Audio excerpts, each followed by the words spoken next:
नेहमी हिंदू राजांनी राज्य केलं, कधी तिथे मुस्लिमांनी राज्य केलेलं नाही, कधी ख्रिश्चनांनी राज्य केलं नाहीये. ज्यावेळी आपला देश स्वतंत्र झाला तोपर्यंत तिथे हिंदू राजे राज्य करत होते. आणि त्या राज्यामध्ये 25% ज्यावेळी आपला देश स्वतंत्र झाला 47 साली 25% मुसलमान होते, 25% ख्रिश्चन होते आणि 50% हिंदू. जिथे कुठलाही मुस्लिमांनी किंवा कुठल्याही ख्रिश्चनांनी राज्य केलं नाही त्या ठिकाणी. मग धर्मांतराची कारणं काय?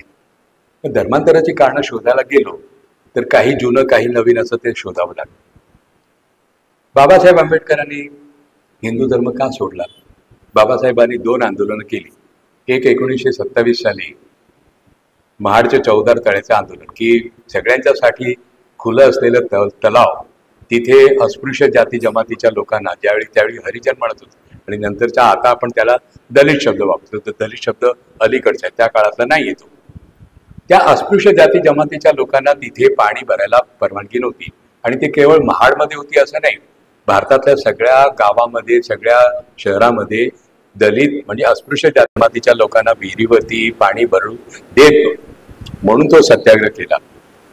त्या सत्याग्रहाला किती यश मिळालं किती अपयश मिळालं त्याचा भाग आपण वेगळा, पण परिस्थिती काय होती.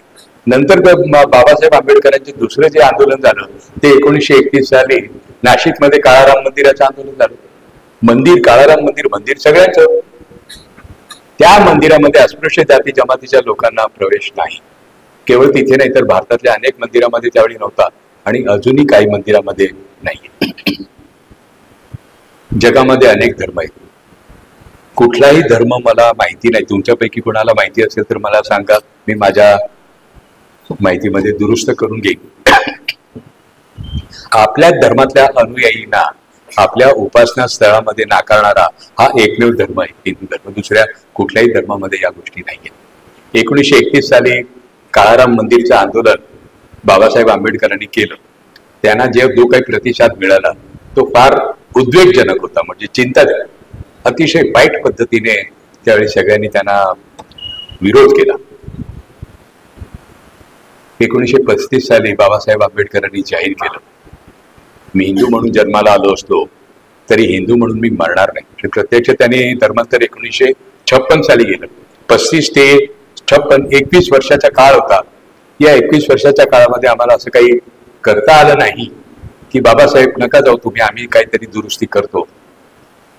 करता नाही. मुद्दा आहे आपण परत तिथे केरळमध्ये जातो की मुसलमानांनी धर्मांतर का केलं. त्यावेळेचे जे हिंदू होते ते मुसलमान का झाले किंवा ख्रिश्चन का झाले. तर ज्यावेळी लोक धर्म बदलतात त्यावेळी धर्मग्रंथ वाचून लोक बदलत नाही. धर्म आचरण करणारे लोक काय वागतायत त्यांच्यावरून धर्माची ओळख होते. धर्मग्रंथ किती चांगले किती वाईट ही कसोटी नाहीये. हा जो भाग आहे की त्यावेळी केरळमध्ये जे काही होतं, तर केरळमध्ये आता खरं तर तो भाग पण आपण समजून घेतला पाहिजे की तिथे 19 साली ती मस्जिद बांधली गेली. ती कशी बांधली गेली तर हा संपूर्ण पश्चिम किनारपट्टी आहे, म्हणजे गुजरात पासून तर केरळ पर्यंत पश्चिम किनारपट्टी, त्याला लागून जो समुद्र आहे की ज्याला आपण अरबी समुद्र म्हणतो, त्याला अरबी समुद्र असं म्हणतो की एक त्याचा भाग भारताला जोडलेला आहे आणि समोरचा भाग अरबस्थानाला जोडलेला आहे, म्हणून त्याला अरबी समुद्र म्हणतो. आणि त्या समुद्र मार्गे अरबस्थानातून इथे व्यापारी येण्याची परंपरा फार मोठी, इथूनही काही व्यापारी तिथे जात होते. त्यामुळे दोन्ही भागामध्ये एकमेकांच्याकडे काय चालतं याची माहिती मिळत होती. आणि अगदी ज्यूच्या काळामध्ये ज्यू तिथे आलेले, म्हणजे ज्या केरळचा मी उल्लेख केला की जिथे सेंट थॉमस येऊन गेले किंवा पहिली मस्जिद आहे, त्या काळामध्ये ज्यू येऊन गेले. कोचीनच्या जवळ एर्नाकुलमच्या जवळ कोचीन बंदर आहे आणि कोचीन बंदरमध्ये मट्टानचेरी नावाचा एरिया आहे. तिथे ज्यू लोकांची जुनी कॉलनी, ते एक हेरिटेज म्हणून सांभाळून ठेवलेली, तिथे ज्यू लोकांचं सिनेगोग फार जुनं आहे ते. तर 3,500-4 हजार वर्षापासून अरब व्यापारी येण्याची तिथे परंपरा होती. आणि हा जो सगळा तिथे अरबस्थानामध्ये इस्लाम धर्माचा परिचय झाला तो व्यापाऱ्यांच्या मार्फत झालेला. चेरामन पेरुमलला ज्यावेळी व्यापाऱ्यांच्याकडून कळालं की तिथे काहीतरी वेगळं चाललंय अरबस्थानामध्ये, म्हणून ते तिथे गेले मक्का मदिनेला पैगंबरांना भेटायला. आता चेरामन राजाची आणि पैगंबरांची भेट झाली का नाही त्याची निश्चित माहिती नाही. काही लोक म्हणतात झाली, काही लोक म्हणतात झाली नाही. पण तिथे त्यांचं निधन झालं आणि त्यांच्यावर त्यांचे जे सेवक केले होते त्यांना त्या राजाने लिहून दिलं की तुम्ही परत जाताना ते घ्या, हा धर्म चांगला आहे आणि आपल्या राज्यामध्ये त्याला आश्रय द्या. आणि म्हणून ते तिथे मशीद बांधली गेली आणि काही लोकांनी तो इस्लाम धर्म स्वीकारला. ते एवढा हा सगळा जुना भाग आहे. तर हे सगळं समजून घेण्याचे कारण काय, तर धर्मांतराची कारण काय असते. धर्मांतराची कारण तलवार किंवा पाव खाणं हे नसतं, त्या पलीकडची कारण असतात. लोकांची दुःख असतात, लोकांना जे काही सामोरे जावं लागतं त्याच्यातून जर काही कुठे उत्तर मिळत असेल तर ते लोक धर्मांतर करायला तयार होतात.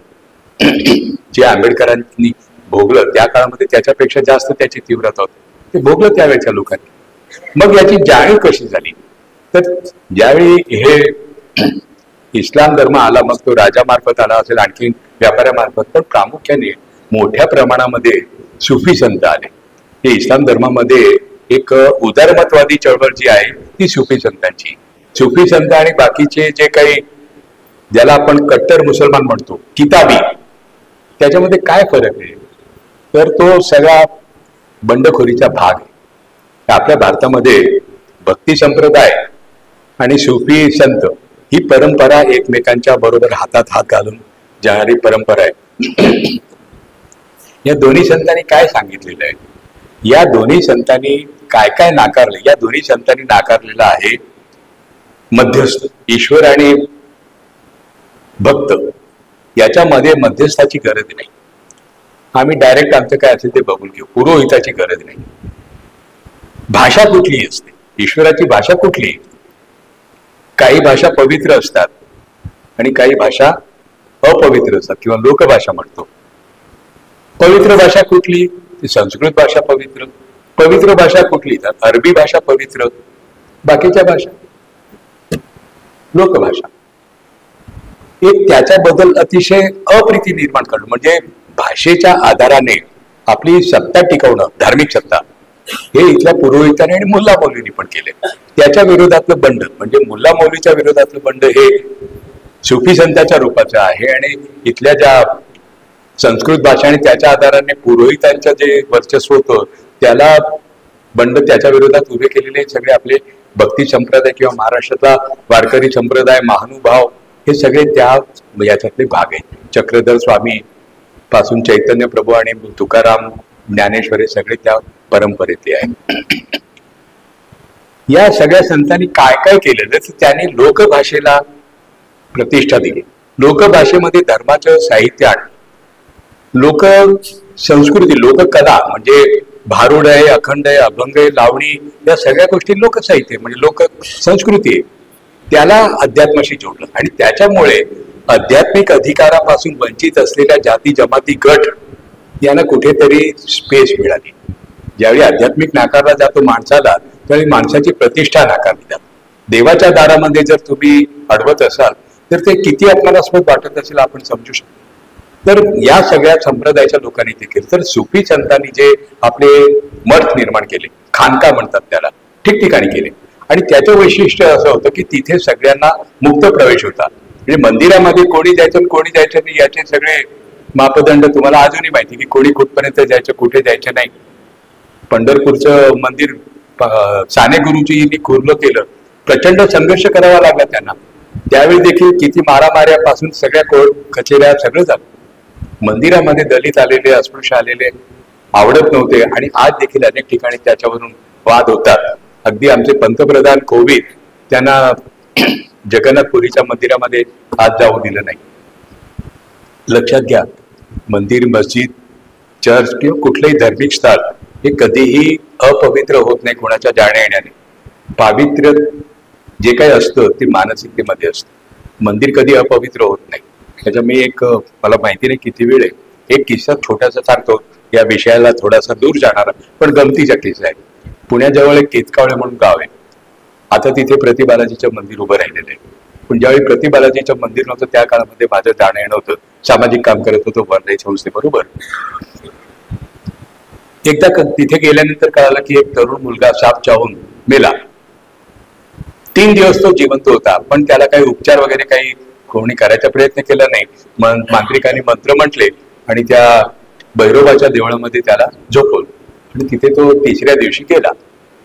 आम्ही ज्यावेळी गेलो त्यावेळी आम्हाला धक्का बसला की असं प्रकार आपल्या गावामध्ये घडतो, आपण इथे सामाजिक काम करतो, काय काम आपल्या कामाचं.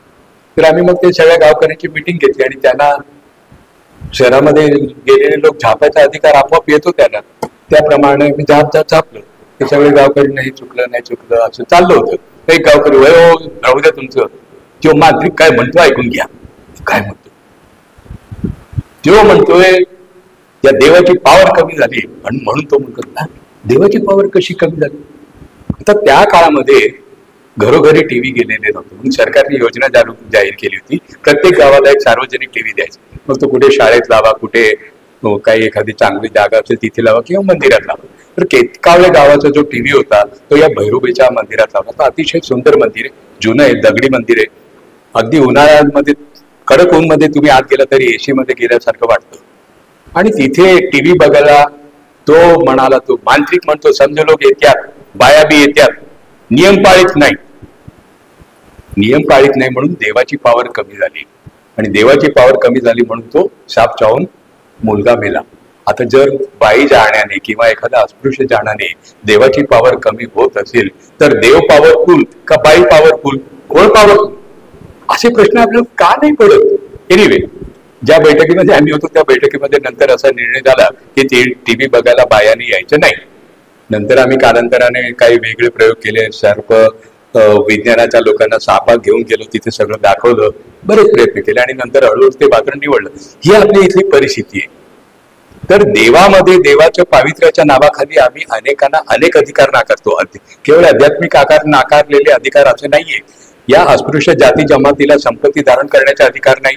या आधी अस्पृश्य जाती जमातीच्या लोकांना सार्वजनिक रस्त्यावरून बूट चप्पल घालून जायचा अधिकार नव्हता. केरळमध्ये तर ज्या केरळचा मी उल्लेख केला, अस्पृश्य जाती जमातीच्या लोकांना कमरेच्या वरती वस्त्र नेसायची परवानगी नव्हती. स्त्री असो पुरुष असो सगळ्यांनी आपली छाती उघडी ठेवायची. नंतर त्या एका स्त्रीने तर त्याच्या विरुद्ध बंड केले, त्याच्यावर कादंबरी पण आलेली मराठीमध्ये. अशा सगळ्या वातावरणामध्ये ज्या ज्यावेळी अशा गटांना संधी मिळाली त्या त्यावेळी ते धर्मांतर केले. तर या सुफी संतांच्या खानकामध्ये सगळ्यांना प्रवेश होता. सुफी संतांनी आणि भक्ती संप्रदायाच्या संतांनी दोन्ही धर्मातलं जे काही साहित्य असेल ते लोकांच्या भाषेमध्ये लोकांच्या पर्यंत पोहोचवलं. मध्यस्थ नाकारला.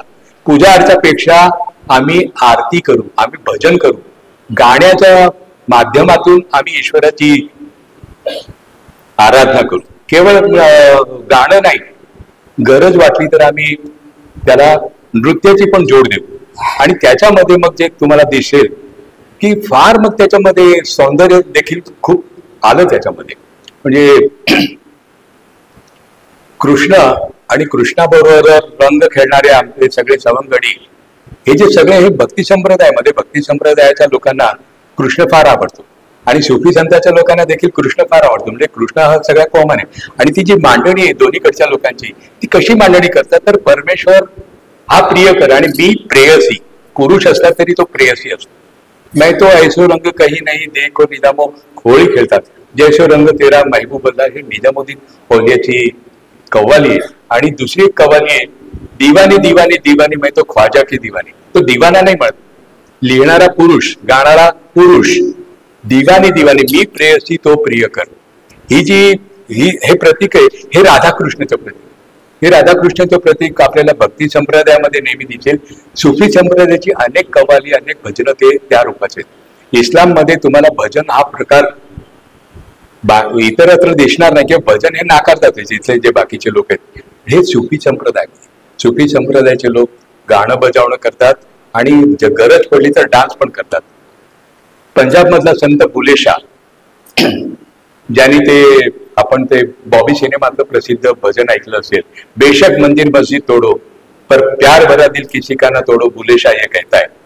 असं भजन त्या काळामध्ये लिहिलं, ते पिक्चर मध्ये आलं. आता आज कोणी हिंमत करणार नाही या प्रकारचं मंदिर मस्जिद तोडो बेशक, तर ते त्याला तोडून टाकतील.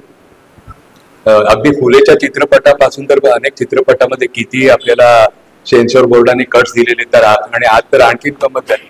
ते मनाचे श्लोक नावाचं एक पिक्चर आहे, त्याचं मनाचे श्लोक नाव काढून टाका, आमचं पवित्र नाव.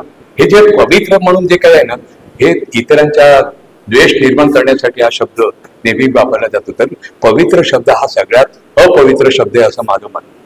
अगदी पुण्यामध्ये काही वर्षापूर्वी अशी घटना घडली होती की एक मोठं 5 स्टार हॉटेल निघालं आणि 5 स्टार हॉटेलमध्ये अनेक नवीन नवीन प्रकार करतात. तर त्यांनी त्यांच्या वेटरसाठी पगडी घेतली आणि ती पगडी टिळक पगडी.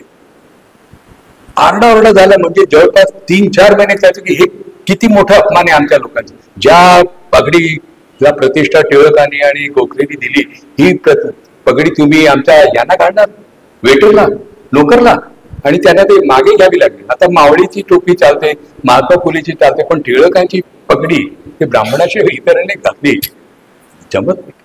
आता हे जे सगळे मुद्दा आपला होता की मुस्लिम समाजाचा, भारतातला मुस्लिम समाज काय आहे. तर भारतातला मुस्लिम समाज धर्मांतर केलंय. ते धर्मांतर सुफी संतांच्या संगतीमुळे, सुफी संतांनी लोकभाषेमध्ये सांगितलं, सुफी संतांनी त्यांना जवळ केलं. ज्या लोकांना कोणी जवळ करत नव्हते त्यांना जवळ करायचं काम सुफी संतांनी केलं. खानकामध्ये गेलेले लोक नमाजची वेळ झाली की एका लाईनीत थांबायचे, जेवायची वेळ झाली की एका ताटामध्ये 7-8 लोक जेवायचे. अजूनही जेवतात. आपल्याला काही घाणेरडे लोक आहे, एका ताटामध्ये 7-8 लोक जेवतात. पण ज्यांना आपण 10 दूर ठेवतो, त्या माणसाला जर आपल्या ताटामध्ये एखाद्या संतांनी जेवायला बोलवलं तर त्याला तर मोठा बहुमान वाटतो. हे सगळे मुद्दे याला जोडलेले. तर धर्मांतर तलवारीच्या जोरावर होत नसतं, तलवार नाही, प्रेम आहे. मिशनरी, ख्रिश्चन मिशनरी किती ठिकाणी गेले, किती सेवा केली त्यांनी, शिक्षण नेलं, आरोग्याची सेवा नेली, चॅरिटी, दान धर्म केलं. मग इथं वाटलं की आपल्या याच्यापेक्षा हा माणूस चांगला दिसतो, आपल्या हितासाठी काय करतो. ख्रिश्चन धर्म काही लोकांनी स्वीकारला. जिथे तिरस्कार सारखा वाट्याला येत होता, अमानुष वागणूक मिळत होती, मंदिरात जायचं नाही, विहिरीवर पाणी भरायचं नाही, रस्त्यावर यायचं नाही, घोड्यावर बसून मिरवणूक काढायची नाही, नाचायचे नाही, चांगले कपडे घालायचे नाही, गाव जत्रा असते आणि गाव जेवण असतं, तर ते गाव जेवण म्हणजे पंगतीमध्ये सवर्ण लोक जेवतात आणि यांना असं फेकून अन्न टाकायचं आणि ते मातीत पडलं पाहिजे. अन्नामध्ये माती कालवली हा जो शब्द प्रयोग आहे तो आपोआप आलेला नाही, त्याला या सगळ्या गोष्टी इतिहास आहे. इतक्या वाईट पद्धतीमध्ये ज्यावेळी जीवन जगत होतं, त्यामुळे अस्पृश्य जाती जमातीच्या लोकांना ज्यावेळी संधी मिळाली, कधी ते बौद्ध झाले, कधी ते ख्रिश्चन झाले, कधी ते मुसलमान झाले, तलवार आणि विहिरीच्या पावामुळे नाही, हा इतिहास लक्षात घेतला पाहिजे. पुढचा मुद्दा, धर्मांतर केलं म्हणून काय बदल होतात का. भारताच्या मुसलमानांची भाषा कुठली असं तुम्हाला विचारलं तर तुमच्यापैकी 90% लोक सांगतील उर्दू. या खरं हे आहे का खरं.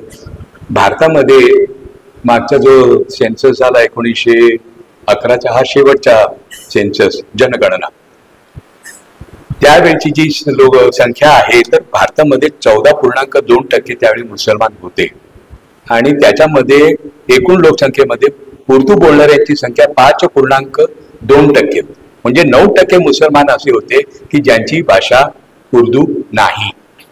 त्यांची भाषा, मग ते केरळमध्ये, जे केरळ पासून सुरू केलं, केरळमध्ये मुसलमान, केरळमध्ये ख्रिश्चन, केरळमध्ये हिंदू, सगळे कुठली भाषा बोलतात, मल्याळम. त्यांना हिंदी येत नाही, उर्दू येत नाही, शिकलेले लोक इंग्लिश बोलतात आणि बाकी सगळे मल्याळम बोलतात. तामिळनाडूमध्ये तामिळ भाषा बोलतात, मुस्लिम, ख्रिश्चन, हिंदू सगळे. महाराष्ट्रातल्या काही भागामध्ये, महाराष्ट्र, कर्नाटक आणि आंध्र प्रदेश हे 3 राज्य असे आहेत की त्या 3 राज्याच्या काही भागामध्ये तिथले मुसलमान तिथली स्थानिक भाषा न बोलतात, दख्खनी भाषा बोलतात, त्याला आपण मुसलमानी भाषा बोलतो. मला वाटतं ते सरफराज कधी इथे आले होते, त्यांनी ती मांडणी केलेली. ही जी भाषा आहे, तर महाराष्ट्रामध्ये देखील कोकणामधले जे मुसलमान आहेत ते अस्खलित मराठी बोलतात. तो परदेशात पळून गेलेला दाऊद कासकर मराठी, कितीतरी मराठी नेते, बेरिस्टर ए आर अंतुले कोकणातले मुस्लिम मराठी होते, उत्तम मराठी बोलायचे आणि त्याचं कौतुक करायचं कारण नाही. ज्यावेळी एखादा मुसलमान मराठी बोलतो किंवा मराठी शिकवतो, मराठी प्राध्यापक असतो, मला आमच्या एका मित्रांनी सांगितलं होतं की आम्हाला लोकांनी सांगितलं की अरे तू मुसलमान असून देखील मराठी विषय शिकवतो आणि इतकं चांगलं मराठी बोलतो. तर तो म्हणाला की त्यावेळी मला असं वाटलं की यांनी मला फार मोठी शिवी दिली, अपमान केले. तर हे जे सगळे मुद्दे आहेत ते मुसलमानांची भाषा कुठली, मुसलमानांची भाषा उर्दू भाषा ही केवळ भारतामध्ये चालते, केवळ शुद्ध भारतीय भाषा आहे. भारताबाहेर कुठेही, म्हणजे पाकिस्तान आता भारताचा भाग होतो म्हणून त्याचा वेगळा उल्लेख करायचा, आणि पाकिस्तान कुठेही उर्दू भाषेचा वापर होत नाही. अरबस्तानामध्ये अनेक देश आहेत, बाकी आफ्रिकामध्ये मुस्लिम देश आहे, इंडोनेशिया, मलेशिया, प्रत्येक ठिकाणची भाषा वेगळी आहे. उर्दू भाषा ही भारताबाहेर कुठेही चालत, आणि भारतातल्या सगळ्या मुसलमानांची भाषा उर्दू नाही. काश्मीरमध्ये काश्मीरी भाषा बोलतात, गुजरातमधले गुजराती भाषा बोलतात, कर्नाटकचे अनेक मुस्लिम ग्रामीण भागातले कानडी भाषा बोलतात, ओडिशा, आसाम या सगळ्या भागामध्ये आपापली प्रादेशिक भाषा बोलणारे मुसलमान तुम्हाला दिसतील. किंबहुना भारताबाहेरचे जे मुसलमान आहेत त्या सगळ्यांची भाषा देखील प्रत्येक ठिकाणची भाषा वेगळी आहे. इंडोनेशिया हा जगातला सगळ्यात मोठा मुस्लिम देश आहे की जिथे सगळ्यात जास्त मुस्लिमांची लोकसंख्या आहे. दुसऱ्या नंबर पाकिस्तानच्या आणि तिसरा भारताचे आहेत. इंडोनेशियाची भाषा कुठली आहे? ती त्यांची इंडोनेशियन भाषा आहे, वेगळी भाषा आहे तिथे. तिथे रामायण पण चालतं, संस्कृती चालते तिथे. विमानाचं ते गरुड एअरलाइन्स नाव आहे त्या इंडोनेशियाचं. याचं काही त्याने सोडलेलं नाही, काही गरज नाही ना. त्याचं धर्म वेगळी, संस्कृती वेगळी. प्रत्येक माणसाचं जे व्यक्तिमत्व असतं ते मल्टिपल पर्सनॅलिटी असते, एक भाग नसतो. मी काय आहे, मी अनवर राजन, मी काय करतो, मी गांधी भवन मध्ये आहे, मी काय करतो, माझी भाषा कुठली, माझी मराठी भाषा आहे, माझी गुजराती भाषा आहे. अनवर आहे त्यामुळे काही लोकांना वाटतं माझी हिंदी किंवा उर्दू भाषा, त्याला तेही मान्य करू. माणसांच्या अनेक आयडेंटिटी असतात. त्याबद्दल मुसलमान सांगितल्यानंतर भागत नाही. काय मुसलमानचा मेळावा झाला मग ते विचार कोणची बिरादरी, तुम शिया हो क्या सुन्नी हो, मग सुन्नी असेल तर तो नागोरी आहे का, तांबोळी, अतारमणी, सय्यद काय आहात, असा हा सगळा विभागलेला. मुस्लिम सगळे एकसारखे आणि हिंदू समाज कसा सगळ्या ठिकाणी विभागला गेला, ही मांडणी मुसलमानांची भीती हिंदूच्या मनामध्ये निर्माण करणारी सतत वापरतात. हे खरं नाही. जसे हिंदूमध्ये अनेक जाती जमाती वेगळ्या भाषा आहेत, तसे भारतामधल्या मुसलमानांची वेगवेगळी संस्कृती, वेगळ्या भाषा आहेत, एकसारखे नाहीत. आणि जगातले सगळे मुसलमान एकसारखे नाही. ज्यावेळी मक्कामध्ये हजसाठी सगळे एकत्र येतात, 165 देशातून मुसलमान येतात. प्रत्येक देशाचा झेंडा वेगळा असतो. आपला तिरंगी झेंडा पण तिथे जिथे भारतीय मुक्काम करतात तिथे लागलेला असतो. आणि प्रत्येक जण आपापल्या भाषेमध्ये तिथे व्यवहार करतात. नमाज फक्त सगळेजण अरबी भाषेत पडतात, पण बाकी सगळा व्यवहार आपापल्या भाषेमध्ये करतात. त्या मुस्लिम म्हणजे राक्षस नाही. पण मुस्लिमांमध्ये दोष नाहीत का? भरपूर दोष. जगामधला म्हणजे महात्मा गांधीचं ते वाक्य फार महत्वाचं की जगातला कुठलाही धर्म परिपूर्ण नाही. सगळे धर्म ईश्वराने निर्माण केलेले, पण जगातला कुठलाही धर्म परिपूर्ण नाही. खरं तर ज्या ज्यावेळी हे धर्म निर्माण झाले त्या त्या काळातले त्या त्या ठिकाणचे त्याला संदर्भ असतात. प्रश्न पडल्याशिवाय धर्मामध्ये त्याचा उल्लेख येत नाही. धर्म हे सगळे माणसांच्या डोक्यातून आलेला चांगली कल्पना आहे, सुंदर कल्पना आहे. म्हणजे सगळ्या धर्मांनी मानवी समाजाच्या उन्नतीमध्ये फार मोठं योगदान दिलंय. प्रत्येक धर्मामध्ये काही दोष असले तरी हिंदू समाजाच्या दोषाची भरपूर चर्चा केली, मुस्लिम समाजामध्ये पण दोष आहेत, नाही असं नाही. पण त्या त्या काळामध्ये कॉन्ट्रीब्युशन दिलेले.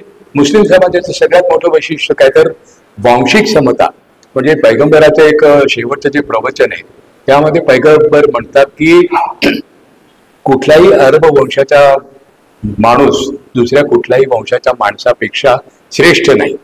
कुठल्याही अरब वंशाचा माणूस दुसऱ्या कुठल्याही वंशाच्या माणसापेक्षा कनिष्ठ नाही. हे वाक्य का आलं?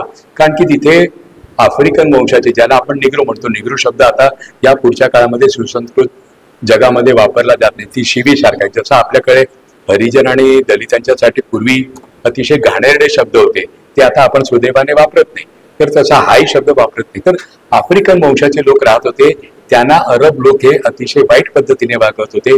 गुलामगिरीची प्रथा होती. गुलामगिरीची प्रथा अमेरिकेमध्ये पण होती, तशी अरबस्थानामध्ये पैगंबराच्या काळामध्ये. तर पैगंबराने हा प्रयत्न केला, त्याच्यातल्या अनेक गुलामांना मुक्त केलं, गुलामाशी चांगले वागा असं सांगितलं. आणि तेवढं सांगून थांबले नाही, तर ज्यावेळी पहिली मशीद बांधली त्यावेळी त्या मशिदीची बांग देण्याचा मान मुक्त केलेल्या आफ्रिकन वंशाच्या माणसाला दिला, हजरत बिलाल म्हणून त्याचं नाव. तर हे सगळे चांगले भाग आहेत. पण म्हणून सगळे आहेत का? आज जर आत बघितलं तर पैगंबराच्या काळामध्ये तर मशिदीमध्ये सगळे एकत्र नमाज पडायचे, स्त्री पुरुष. किंवा अजूनही तर मक्कामध्ये ज्यावेळी हज असते तर हजचे टेलिव्हिजनवरती हे लाईव्ह हे चालू असतं, तुमच्यापैकी अनेकांनी बघितलं असेल. त्याच्यामध्ये सगळे स्त्री पुरुष एकत्र असतात, एकत्र प्रदक्षिणा घालतात, एकत्र नमाज पडतात. पण अकोल्याच्या मशिदीमध्ये स्त्रियांना प्रवेश आहे का? नाही. प्रॉब्लेम आहे. अनेक ठिकाणी काही काळ असंही होतं की त्यांची मशीद वेगळी, ते तांबोळी लोकांची मशीद वेगळी, नागोरी लोकांची मशीद वेगळी, बागवानांची मशीद वेगळी. पुण्यामध्ये तर एक मशीद आहे बकर कसाब आणि दुसरी कुरेशी. हे सगळे मुद्दे आहेत. म्हणजे जाती व्यवस्था, धर्मांतरित झालेले जे हिंदू, जे मुसलमान झाले किंवा ख्रिश्चन झाले, त्यांनी जसं चांगला भाग सगळा नेला, तसा जाती संदर्भात जाती व्यवस्था आहे ती उतरंड ती पण सोबत नेली, जातीचा अभिमान पण सोबत नेला. म्हणजे आता मुसलमानांचं भारतामध्ये जे मुसलमान आहे त्याच्यामध्ये 3 स्तर आहेत. एक अशरफ, एक अजलाफ आणि एक अफजल. अशरफ म्हणजे अप्पर कास्ट, ब्राह्मणाचा समकक्ष. पुढचा भाग आहे तो अजलाफ म्हणजे ओबीसी, आणि अफजल म्हणजे अतिशूद्र. अजूनही तो भाग आहे. आणि बेटी विवाह करायचा, शादी करायची झाली तर ते बघतात, भाऊ ये तो हमको नहीं चलती है, हमारे पदर जुळत नाही. आपल्या म्हणतो ना ते पदर जुळत नाही, हा आपला टिपिकल मराठी शब्द आहे, भारतीय शब्द आहे. प्रत्येक भाषेमध्ये तो वेगळा असेल. ज्यावेळी आम्ही मोर्चा काढतो त्यावेळी एक मराठा लाख मराठा हे सगळं असतं, किंवा सगळे धनगर असतात, सगळी वंजारी एकत्र असतात. पण लग्नाची गोष्ट निघाली, अरे नाही ते आम्ही जरा 96 केव्हा आहोत ते नाही, त्यांच्या आमचा पदर जुळत नाही, ते कडू आहेत वगैरे वगैरे. या सगळ्या गमती जमती भारतामध्ये तर केवळ एका धर्मात आहेत, सगळ्या धर्मात आहेत. धर्मांतरित ख्रिश्चन, त्याच्यामध्ये पूर्वाश्रमीचे ब्राह्मण म्हणजे मोडक, टिळक, जोशी, देशपांडे, आणि पूर्वाश्रमीचे दलित आणि ओबीसी, वाघमारे, कांबळे, दोडके. सहजासहजी बेटी विवाह होत नाही. पोरापोरीने प्रेम केलं तर ते मान्यता देतात, पण पालक ज्यावेळी शोधायला जातात तर आपलं कोणाची पदर जोडतोय ते बघतात. हा सगळा जो भाग आहे, सांगायचा मुद्दा काय की भारतातले मुसलमान, भारतातले ख्रिश्चन हे जेवढे इथले हिंदू चांगले तेवढेच चांगले, आणि जेवढे हिंदू वाईट आहे तेवढेच ते वाईट. जे काही आहे ते भारतीय आहे, हे बाहेरून आलेले नाही, प्युअर इंडियन ओरिजिन. याला हल्ली काही लोक शब्द मूलनिवासी देतात, तो मूलनिवासी शब्दामध्ये परत थोडासा अहंकाराचा गंध मी तो टाळतो. भारतातल्या मुस्लिमांच्या शेवटचा मुद्दा मी सांगतो की जे धर्मांतरित मुस्लिम झालेले आहेत त्यांच्या आणि इथल्या हिंदूंच्या नातं काय, फार महत्वाचा मुद्दा आहे. ते एकमेकांचे चुलत भाऊ. त्याचे मी तुम्हाला 2-3 उदाहरण देईन. मी काही वर्षापूर्वी पुण्याच्या मटन मार्केटमध्ये गेलो होतो, गणेशपेठ मधल्या. तर तिथे गोळा नंबर 18 विश्वनाथ गणपत घोडके, त्याच्या शेजारचा गाडा कासम इब्राहिम घोडके, घोडके विश्वनाथ गणपत कासम इब्राहिम, एकमेकांचे चुलत भाऊ. कधीतरी कुटुंबातल्या 2-4 लोकांनी धर्म स्वीकारला असेल, इस्लाम 2-4 लोकांनी स्वीकारला नाही. कांबळे, दोडके, भागमारेचे श्रीरामपूर नगर जिल्ह्यामध्ये कोपरगाव या परिसरामध्ये ख्रिश्चन दिसतात. ते आडनाव लावणारे अजूनही हिंदू आहेत, एकमेकांचे चुलत भाऊ. आमचे लोकमान्य टिळकांचे वंशज मुक्ता टिळक, अभय टिळक, जयंत टिळक हे सगळे, आणि रेवरंड नारायण मामान टिळक एकमेकांचे चुलत भाऊ आहेत, भाऊकीचे. सगळ्यात मोठा गमतीचा भाग म्हणजे ज्यावेळी नरेंद्र मोदी पंतप्रधान म्हणून निवडून आले त्यावेळी बडोदा, अहमदाबाद आणि मुंबई मोठे मोठे फ्लेक्स लावले. फ्लेक्स लावल्याशिवाय आपल्याला आपल्या संस्कृतीला शोभा येत नाही कुठेतरी जाहीरपणे. काय लिहिलं होतं की आमच्या जातीचा माणूस पंतप्रधान झाला याचा आम्हाला अभिमान, त्यांचं अभिनंदन. आणि खाली सही करणारे कोण? सगळे मुसलमान. कुठले मुसलमान? घाची तेली. नरेंद्र मोदीची जात घाची तेली आहे, आणि घाची तेली जातीचे अनेक मुसलमान आहेत. प्रामुख्याने जे अहमद ऑइल मिल, ताज ऑइल मिल, किंवा आपण पॅराशूट तेल वापरतो डोक्यात घालायचं, त्याचे जे मालक आहे ते मुसलमान आहेत, पण घाची तेली.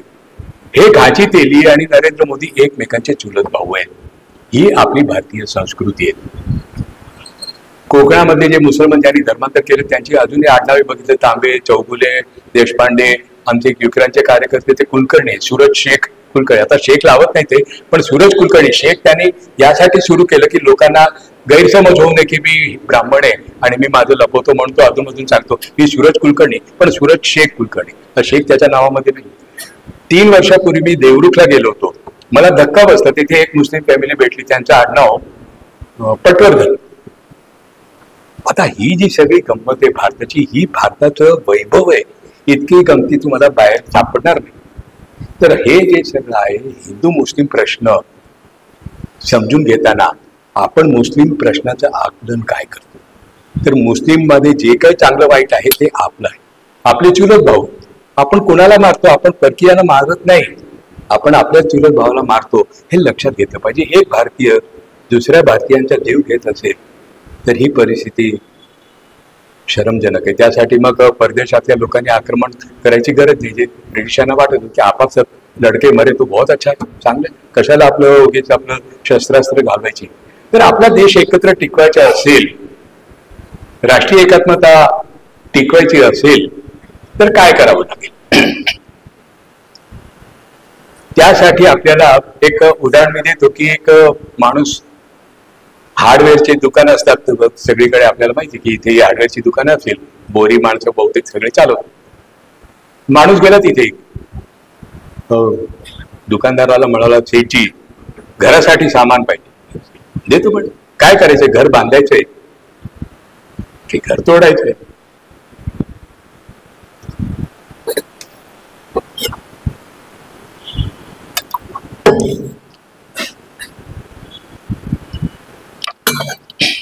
घर तोडायचं असेल जेसीबी देतो, घण देतो. बांधायचं असेल सिमेंट देतो. आपल्या इतिहासामध्ये खूप चांगल्या गोष्टी, आपलं संविधान आपल्या हातामध्ये, हे आपलं सिमेंट आहे. आणि आपण आता जे काही करतोय, मॉब लिंचिंग पासून, तर यांच्या दुकानातून माल खरेदी करू नका, यांच्यावर बहिष्कार टाका, यांना आखला, यांनी आपल्या इथे येऊ नये. आता मी आजची पोस्ट बघितली, दिवाळीची खरेदी करायची, हिंदू दुकानातून मुसलमानच्या दुकानातून खरेदी करू नका. हे आपले जेसीबी आणि धण आहेत, तोडणारे. आपल्याला घर बांधायचंय, घर तोडायचे नाही.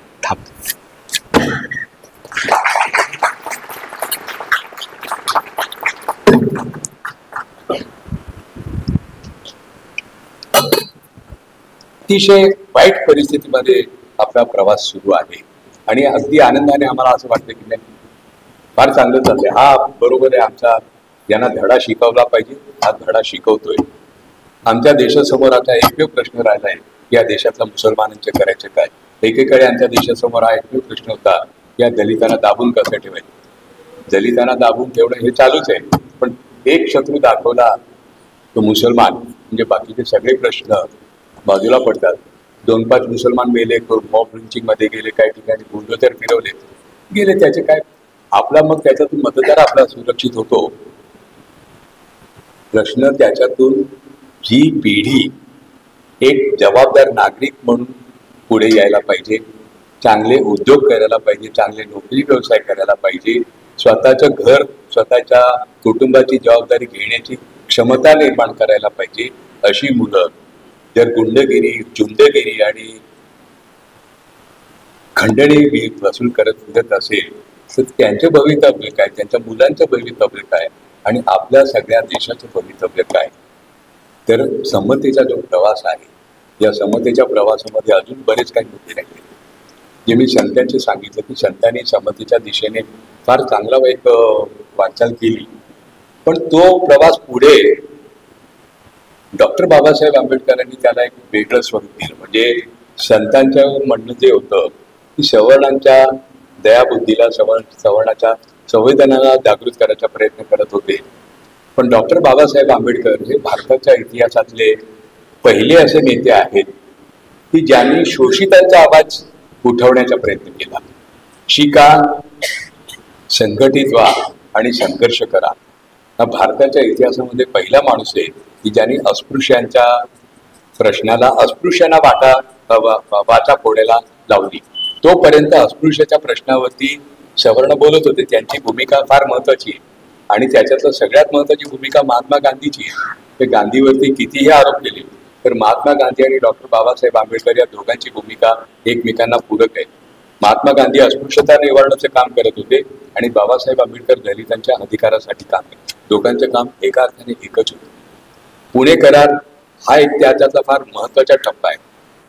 आता पुढचा टप्पा काय, तर बाबासाहेब आंबेडकरांनी केवळ शिका, संघटित वा संघर्ष करा हे सांगितलेलं नाहीये, तर बाबासाहेब आंबेडकरांनी जाती संस्थेचं विध्वंसन करा हा मंत्र दिलेला आहे. आणि हा मंत्र बाबासाहेब आंबेडकरांचे विचाराचे अनुयायी म्हणवणारे देखील हे आज त्याच्या बाबतीत गंभीरपणे विचार करत नाही. आज महाराष्ट्रामध्ये आणि देशामध्ये आपापल्या जातीचं राजकारण, आपापल्या जातीच्या संघटना मजबूत करण्याची एक लाट आलेली आहे. बीडमध्ये आता जे घडलं ते एक प्रातिनिधिक होतं. ठिकठिकाणी या प्रकारचे सगळं चाललेलं आहे. तेव्हा एक स्वप्न जे महात्मा फुलेंनी पाहिलं होतं, एक स्वप्न गांधींनी पाहिलं होतं, एक स्वप्न बाबासाहेब आंबेडकरांनी पाहिलं होतं की इथे जाती संस्थेच्या संपेल, सगळ्या प्रकारचा समाज एका पातळीवरती येईल, सगळ्यांना अधिकार मिळेल, जे संविधानामध्ये आपण आश्वासन दिलेलं आहे त्या दिशेने प्रवास होत नाही. आणि त्या दिशेने प्रवास होत नाही त्याला कुठल्या तरी एका पक्षाला मी जबाबदार धरून सोडून देणार नाही. तर या देशामध्ये चळवळीमध्ये वेगळ्या पक्षाचे, वेगळ्या संघटनाचे, वेगळ्या संस्थाचे जे अनेक अधिकारी आहेत त्यांना या प्रश्नाचं गांभीर्य लक्षात येत नाही. तेव्हा जाती संस्था संपवणार कशी? ही जाती संस्था केवळ भारतापुरतं बोलतोय मी, हिंदू धर्मातच आहे असं मानायचं कारण नाही. इतर धर्मामध्ये देखील आहेत, जातीची उतरंड आहे. जाती संस्था का नष्ट व्हायला पाहिजे? तर जाती संस्था ही विषमतेवर आधारित, जाती संस्था ही समतेच्या विरोधातला विचार आहे. सगळ्या जाती इक्वल नाहीत. प्रत्येक जातीला एवढं अभिमान असतं की ते जरा आमच्यापेक्षा वरचे, पण आम्हाला यांच्या घरचे पाणी चालत नाही, हे आमच्यापेक्षा खालचे आहे. कितीतरी किस्से आमच्याकडे आले. मध्ये एक किस्सा आला होता, मातंग समाजाचा मुलगा आणि महार समाजातली मुलगी लग्न करायला निघाले होते. मारामारी, खून पाडायची वेळ आली. महार जे काही होते नवबौद्ध, तर वडिलांनी मारलाच पोरीला आणि लग्न तोडायला लावलं. काय होऊन देणार? आम्ही कोण आणि हे यांच्याशी? हे आपण 21व्या शतकात आधुनिक भारत, विकसित भारत याची भाषा करणारे आणि कुठल्या युगात आपण आहोत? तेव्हा विकास म्हणजे काय? अतिशय सुंदर रस्ते, समृद्धी मार्ग, शक्ती महामार्ग, एक्सप्रेस वे, अजून काय काय नावं मला काही माहिती नाही. उत्तम एअरपोर्ट, वंदे भारत, नव भारत वगैरे सारख्या गाड्या म्हणजे विकास असं होत नाही. विकासामधले गांधी जे म्हणत होते की शेवटच्या माणसाच्या वाट्याला काय जातं. युक्रेनचे लोक असं म्हणायचो, सत्ता, संपत्ती आणि प्रतिष्ठा यापासून वंचित असलेल्या वर्गाच्या साठी या देशामध्ये आपण काय करणार आहोत? इथे सत्ता, संपत्ती आणि प्रतिष्ठा या तिन्ही पासून वंचित असलेला जो वर्ग आहे त्याच्या संदर्भामध्ये आपण काय करणार आहोत? तर हा आता आपल्या आधुनिक भारताच्या समोर हा प्रश्न आहे. तो कुठल्या तरी एका पक्षाला विचारलेला प्रश्न नाही, कुठल्या तरी एका धर्माला, एका गटाला किंवा एका जातीला दिलेला प्रश्न नाहीये. तर नागरिक म्हणून तुमची माझी जबाबदारी, आपण संविधानची बांधिलकी बांधतो. तर संविधानची बांधिलकी मांडणाऱ्या सगळ्या भारतातल्या नागरिकांना, जे काल परवापर्यंत प्रजा होते, आज आपण नागरिक झालेलो आहोत. तर अजून आपण प्रजेच्या मानसिकतेमध्ये राहायचे का आपण नागरिक म्हणून आपली जबाबदारी करायची? कसं आपण आधुनिक भारत घडवणार आहोत? स्वातंत्र्य चळवळीतले आपले जे नेते होते त्याने ब्रिटिशांना घालवताना ब्रिटिशांच्या आधीचा भारत निर्माण करायचा संकल्प केला नव्हता. ब्रिटिशांच्या आधीचा भारत म्हणजे जुना भारत, ज्याच्यामध्ये विषमता ही प्रमुख होती, धर्मावर आधारित ठिकठिकाणी छोटे मोठे राजे होते, जन्माधिष्ठित सगळी जी काही मानसिकता होती, राजाचा पुत्र राजा होणार, किती बेकार आला तरी होणार ते, त्या याच्यातून आपण बाहेर पडलो. आधुनिक भारत कसं घडवणार आहे संविधानामध्ये आपण सांगितलेलं. तर संविधान हे स्वातंत्र्य चळवळ आणि समाज प्रबोधन चळवळीचं फलित आहे. संविधान बाबासाहेब आंबेडकरांनी लिहिलेलं, बाबासाहेब आंबेडकरांच्या या संविधानामध्ये सगळ्या समाज सुधारकांच्या आणि स्वातंत्र्य चळवळीतल्या लोकांच्या मूल्यांचा समावेश त्याच्यामध्ये. तेव्हा हे आपलं इतकं सुंदर संविधान, इतकं सुंदर स्वप्न आणि इतका महत्वाचा आपला इतिहास, दैदिप्यमान इतिहास, जगामध्ये भारताचं मिळालेलं स्वातंत्र्य आदर्श मानलं जातं की अतिशय जुलमी सरकारच्या विरोधात त्याचा प्रतिकार अहिंसा आणि आंदोलनाच्या मार्गातून कसा करावा, लोकांच्या मनातली तुरुंगाची भीती घालवण्याचं काम महात्मा गांधींनी केलं. अतिशय छोट्या माणसाची ताकद वाढवली. ज्या माणसाला कधी प्रतिष्ठा नव्हती त्या माणसाला प्रतिष्ठा मिळाली. महिलांचा सहभाग आंदोलनामध्ये मोठ्या प्रमाणामध्ये होता. सगळ्या जाती धर्माच्या लोकांच्या, सगळ्या धर्माचे लोक त्याच्यामध्ये सहभागी होते. इतकं सुंदर आंदोलन महात्मा गांधींनी निर्माण केलं, ज्याचं सगळं प्रतिबिंब संविधानामध्ये दिसते. हे सगळं आपल्याकडे एवढं छान भांडवल असून आपण इतके दरिद्री कसे झालो, चिंता वाटावी अशी परिस्थिती आहे. तेव्हा इतकं आपल्याकडे जे भांडवल आहे त्याचा चांगला वापर करून अतिशय सुंदर, समतेवर आधारित, कोणाला कोणाची भीती वाटणार नाही असं एक सुंदर राष्ट्र निर्माण करण्याची जबाबदारी तुमच्यावरती आहे, माझ्यावरती आहे. जे काही देशामध्ये प्रश्न निर्माण झालेले त्या पिढीचा एक प्रतिनिधी म्हणून मी त्याच्यामध्ये मला स्वतःला गुन्हेगार समजतो, जबाबदार पण मानतो. आपण हे बदलण्याचा प्रयत्न करूयात. मला परत एकदा मी संयोजकांना आणि आपल्या सगळ्यांना विनंती करतो की जर प्रश्नोत्तरं केली आणि प्रश्नोत्तराची प्रथा यापासून सुरू केली तर कदाचित ते चांगलं, पण निर्णय तो अंतिम निर्णय संयोजकांनी घ्यायचा आहे. मला आज जी काही मांडणी करायची होती प्रमुख बहुतेक सगळे मुद्दे मी मांडलीत. काही राहिले असेल तर कदाचित उद्या मी त्याचा वापर करेल. आपण माझं जे काही म्हणणं होतं ते शांतपणे ऐकून घेतलं त्याबद्दल मी आपला अत्यंत आभारी आहे. धन्यवाद. मला इथे संधी दिली त्याबद्दल संयोजकाचे मी मनापासून आभार मानतो.